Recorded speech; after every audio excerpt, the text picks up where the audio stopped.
I joined my very first event today. I've never done a competitive style event for anything before. I went to a pauper event once for Magic and only three people showed up, so we just jammed some games instead of doing an event. The only thing closest to that is I went to the same LGS and we played Commander. And yes, well, we were in pods that were set out and everybody got a participation award basically. It was Commander, it wasn't anything competitive. So, I signed up for an event with Bento Gaming here in Canada. They're based in Alberta. Great store.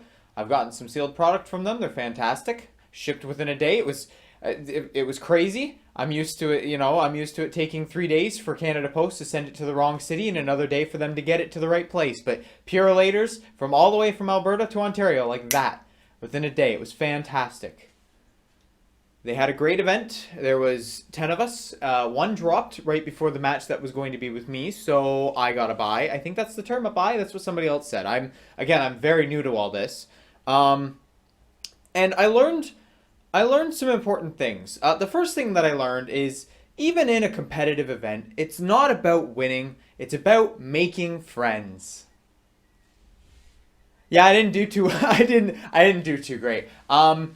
I lost two matches. I got the one free win basically, and I won the final one in a very close match. It was very very close actually. So the first one was with Chain, and Jesus Christ, okay, being able to like you can block with two cards in hand, right? You can like yeah, I'll just block with two cards in hand, and now I have two cards left, and it doesn't really matter what those cards are because you can be like they're just resource because I'm just gonna play from banished. Like it's just it bypasses or it feels like it's bypassing. Yeah, it's at a cost and it's not like broken, but the advantage is there where you can block more damage and then you're sitting there with an extended hand. You could get screwed on the banish, but if you have a good match with Chain, like if you have good luck with Chain and you're hitting the right cards, oh boy, you are just getting just pure advantage, it feels like. I played Dorinthia, by the way. I guess I should have said that. I played Dorinthia. It's the best deck I have. I have two legendary pieces. I have the Braveforge Bracers and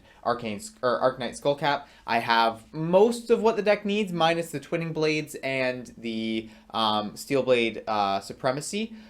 The only problem with it is I'm shit.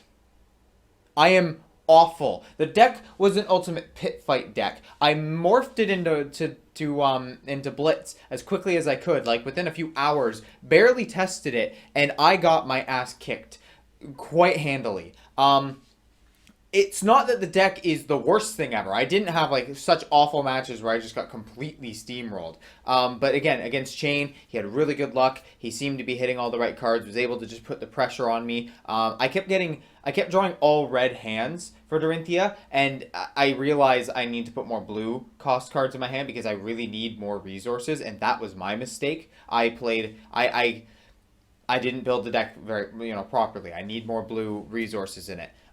Because I kept finding I couldn't quite get there in my turns. I couldn't quite put enough pressure on. And then, because once Dorinthia is forced to being in defensive, it feels like you don't defend well. You really don't defend well. So you need to keep up the pressure, and I couldn't do that. Except for my last game. So anyways, Chain just completely got more advantage. The second game, I sat out. I wasn't able to play because a guy named Dante, one of the top Canadian players, and, the first one to get to 100k points, or experience, sorry, for, through the competitive scene, or through events, I guess. You kind of, in a way, I was relieved at this time because I'm like, okay, I'm probably still not going to even get fourth place, even though there's only like 9 of us now. And I didn't. There ended up only being 7. I came in 6th, by the way. There was, I think, 8 in the end. A couple people didn't make it. But, I was kind of like, okay, so on one hand, like, I would have gotten my ass kicked. No questions about that. Like there's no way. I'm brand new to this game, like only a month and a half, and this is like the first event I'm entering. I barely played Blitz. I threw this deck together a few hours ago. There is no way I'm beating somebody competent who's got a good deck. Like it's not, unless I get the most insane luck, I'm not skilled enough to beat that player. But I wish I would have faced him because I gotten the chance to, because I would have learned a lot. I could have asked him a lot of questions, been like, and he probably would have just started saying, I could be like, yeah, you know, my deck sucks. Like, I'm not very good. I'm feeling like I didn't do a good job deck building. And I feel like he'd probably just start being like, yeah, you know, maybe run this, or maybe you played this thing wrong. You know, I made mistakes. I completely didn't play a Sharpened Steel before, before, before I attacked when I should have, because like for some reason my brain wasn't working. I was like, oh, gonna do this, attack, and I'm like, ah, shit, I literally forgot to play the card, and it ended up costing me the second game with Ira, actually, or the third game, sorry. So yeah, the third game was Ira, and holy shit, I've never faced Ira before. This is my first experience with Ira. Yeah, you know what? It took me one game, and I understand the meme. Kodachi for one, Kodachi for two, and then just whatever the hell else they have. The 2-card hands. I've read an article about that. It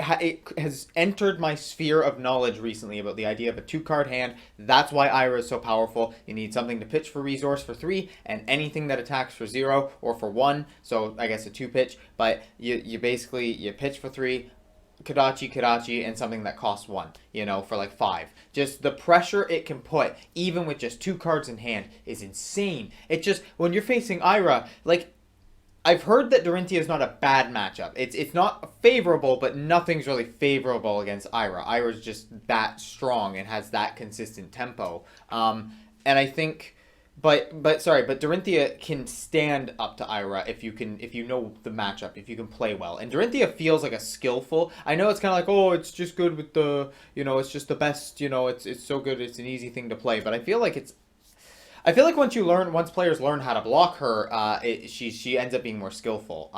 Or maybe it's not that skillful, and I'm just that freaking awful.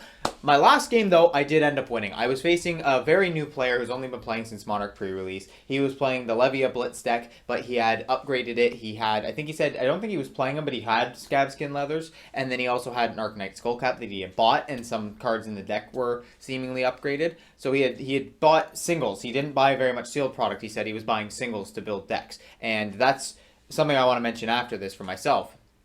And that was a tight match. I feel like that was the only one for me that was the most fair, because I lost by like 7 to 10 life points, you know, for the other games. It didn't get close. I was not playing well. I was making mistakes. I was very nervous. I actually, there's not a lot of things I get nervous for, but I think it's because I actually cared. Like, I wanted to do well. I wanted to really see where I was at, and that made me nervous because I was like, I don't know, just, I didn't want to seem stupid or overly bad at the game. You know, I don't want people to be like, haha, look at this noob. I know nobody in the community is like that, by the way. So everybody has been so nice to me. Everybody's been so incredibly nice and encouraging. It's been fantastic. But I was nervous, and that made me make mistakes, and I was antsy, and I think it's just because I've never competed before, really. So I think it's after a few events, I'm probably going to be fine. I have signed up for a skirmish event on June 12th, so hopefully, I mean, that's cool. I'll get something out of it, and I don't need to win, so that takes a lot of pressure off my back, honestly.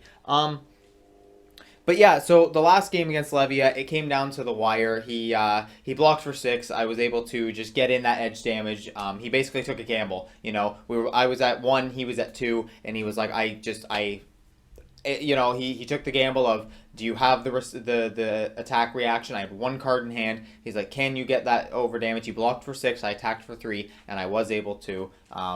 So I was able to win that one by a narrow margin. I came in 6th because I got that one free win, the buy, I think it's called. Correct me if I'm wrong on that one, please, because I don't want to use the wrong terminology. I don't want people to be like, what the fuck are you talking about, dude?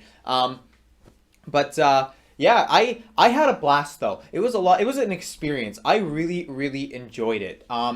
It was nice getting challenged. It was nice losing and just seeing where I'm at. Now, I've only done 1, so I don't know exactly where I'm at, and there's only room for improvement, right? And I'm excited. I want to work on this deck. I want to really get and improve, and I want to get this format. I want to get Blitz down a little bit more before I jump into Classic Constructed, but I'm kind of interested in Classic Constructed. I kind of like having a little bit more time to plan and a little bit more time to kind of, you can tank a hit. You know, Blitz feels a little swingy because you have such a little life that you just get one really good attack. Like, if you're facing a Bolton deck and they get that Sabers, you know, attack 4 times turn, you know, that's, you know, if you get that specific card lineup in your hand in the first turn or the second turn, you can just overwhelm the opponent with damage. You know, you get that really lucky turn.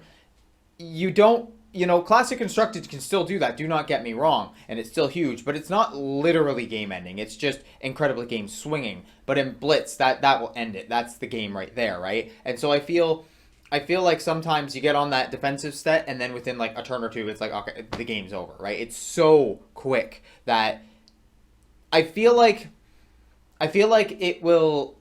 it might be one of the saltier formats in the future as time goes on, you know, as you play more games and as more people play and you start having matchups so many times that maybe they start making you salty. Like, I can imagine people probably get a little salty at Ira, for instance. You face it enough times. I'm new enough that I don't get salty because it's like, it's an experience. It's new. It's not like something I've seen a million times, right? So I don't feel bad losing. So getting to the people, oh, I wish I remembered his name. Oh, I will have to. You know who you. He's not going to be watching this. Let's be real. He's not going to be watching this. But there was a guy who gave me the link to the Canadian Discord and explained everything to me. He's like, yeah, you could buy, sell Magic cards, because every single person I faced was a disgruntled Magic player. We are the. I am putting it down. We are like 95% of this community. We have to be an overwhelming majority. Most people who are playing this game, right? We're disgruntled with Magic, and that's why we've turned our attention. There are plenty of people who are just interested in TCGs altogether, like Red Zone Rogue, for instance. But even he's, like, disgruntled with Magic. Now, that's not his reason for turning towards this, though, so we'll count him as that smaller percent. But most of us are just people who have come over recently, especially. We're just tired of Magic, so we're all here to play a fun game, and it's just been so cool to talk to people and interact and get to know a couple people. Like, I don't know them as friends, right? They're just people I face, but when you face somebody, you just have a conversation. Like, you're gonna talk a little bit afterwards or during the game, you know. I like to, at least. I like to ask them how they're doing, you know.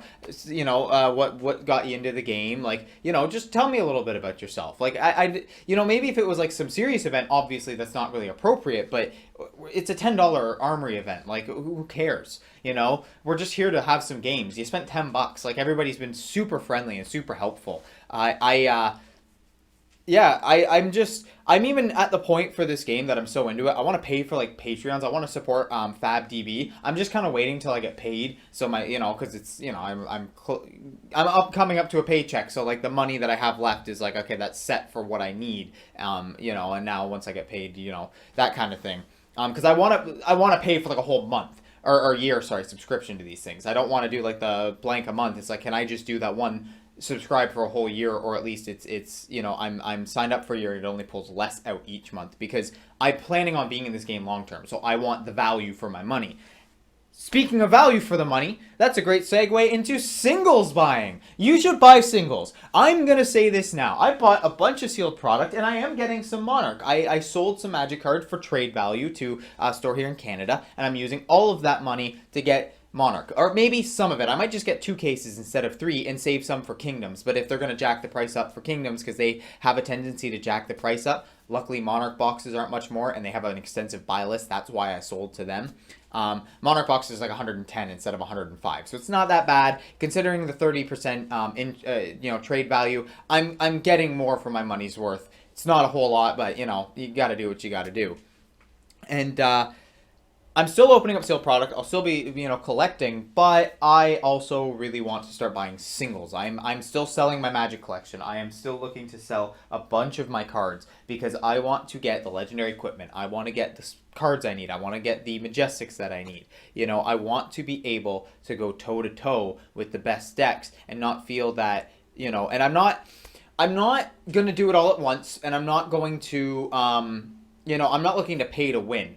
Right? It's more like a pay to compete. Like, if you're trying to win, you know, if that's your goal, is like, I want to win prizes, and I do. I don't know. So there's a part of me that's like, man, I actually want to try. Like, I want to build my deck as strong as I can and try to win. Like, I don't want to be a dick about it. And, you know, but if you're paying money to enter events, you know, and I think it's kind of unfair for people to say that this game is a pay to win anyways, because I've heard that a couple times. That like, oh, it's just pay to win. It's really not. Like, the legendary equipment is good. It gives you a small advantage, and yeah, it can feel like you're on the back foot, but it's not impossible. Like, if you got good at the game, you could get good on a budget. And I also argue that legendary equipment and such isn't really out of the realm of affordability for a lot of people. It's just the difference in feeling, you know, because Magic, especially for land-based, can get very expensive, and you can build a reasonably okay Flesh and Blood deck for the price of like a standard Magic deck, or the same money for a good Blitz deck, or even classic constructed deck as you would for like a modern deck, or you know, legacy deck even. Or think about your average commander deck. My average commander deck is like $500 plus. You know, I had a deck that was worth almost $3,000 Canadian. You know, so it's like I'm never going to reach that in Flesh and Blood, and if I'm willing to spend that much, then I can afford some legendary equipment. Instead, I buy sealed product, and I've been lucky enough to pull a couple that I needed. So yeah, that's mostly what I have to say. Like I said, it was a great experience. I had a blast. If you've never joined an event, so it was on webcam, it was on Discord, it was, you know, I got to play my actual cards. Got to play my sweet alpha pink strip cards. Oh, thank you, Bronson, for making that video about alpha commons. I found a site that has some alpha cards. I'm really eyeing this Tome of Fyendal from the alpha print, as well as a foil Sigil of Solace red. It would be about $300 something for the two, but I'm tempted to get them. I like both those cards, and it'd be really cool to own alphas, especially an alpha foil of the Sigil of Solace. I really like that card. Which is one of my mistakes. I took it out of my Dorinthia deck, and I think I should have had it in there when I went to the Blitz. I went more the aggro, like I just went more for the attacking, but I realized like, maybe a couple cards to gain some life might have helped me survive and put me, you know, in a position where I could have, you know, because Kodachi for 1, I'll gain 3 life. That blocks both your Kodachis with only using 1 card, right? So it's, but anyways, that was my experience with an event. It was a blast. I didn't win anything, and I didn't get a playmat because there were so few people that they're going to do it next Sunday. And unfortunately, I'm out of town for the weekend, so I won't be able to join it, which kind of sucks. It would have been nice to have a chance, but it's understandable. You only have 8 people. It kind of feels like you're leaving some people out. So, anyways, that was the video. That was my experience. I hope to do more videos like this. I want to play more Blitz on the Discord. You know, let me know. I might have some time tomorrow, you know, or hopefully sometime during the week in the evenings, usually, for where I am. I live in Canada, so right now, it doesn't matter when I'm filming this. What am I thinking? Anyways, I hope you all have a good one. I hope to see you in the next video. And keep enjoying Flesh and Blood. Also, you thought I forgot. You thought I forgot. You thought I forgot. Legend Story Studios and James White. I'm going to say every single video. I'm going to keep it at the end, so only those who actually enjoy me enough that they listen to me or they put me on in the background and forget the video is even going. Hopefully you're hearing this. Hire Therese. I guess hire is not the right word. I've been using that wrong. Commission Therese Nielsen to do some artwork for your game. She is the most brilliant artist. I was looking at cards that I have to sell, and I have a couple non-foil copies of Echo of Eons. It's a blue magic card. You probably know what it is. They're like $20 normally. I went to Star City because I was thinking like, you know, I'm hoping my LGS can buy them, and they use Star City's prices, even though we're Canadian. So it's, you know, I'm seeing if they even are buying stuff for cash right now with the whole pandemic. Turns out the foil's like $120. I bought one a long time ago for $40, and that goes to show just how much people love Therese Nielsen's artwork, okay? Because the only reason that it's foil is the artwork for Echo of Eons. You know, I'll even throw it up here for the few people who are left. You can see it here. Please, Legend Story Studios, commission Therese Nielsen.